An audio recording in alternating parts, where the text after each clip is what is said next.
muy en especial para mi madre querida Teodora Romero y para mi esposa Nori Cruz Ortiz, con mucho cariño.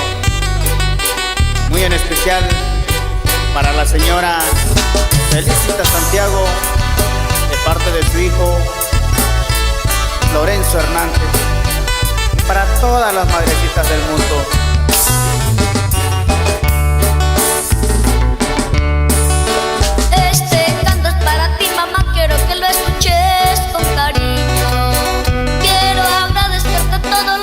Mamita, que eres conmigo.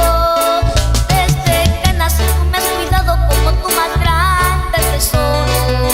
Por esto quiero decirte, madre, con mucho cariño te quiero.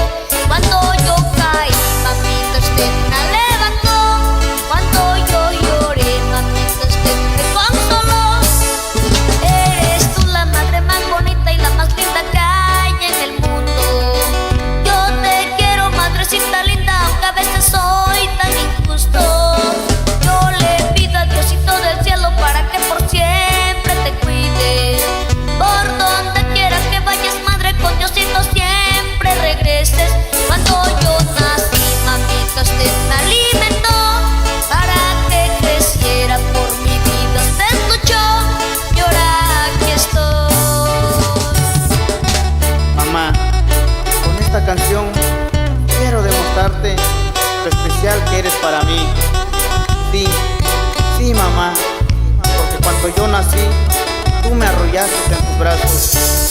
Cuando yo lloré, tú me consolaste. Sí, sí, mamá, para que yo creciera, por mi vida, tú luchaste. Y ahora aquí estoy. Gracias, madre mía.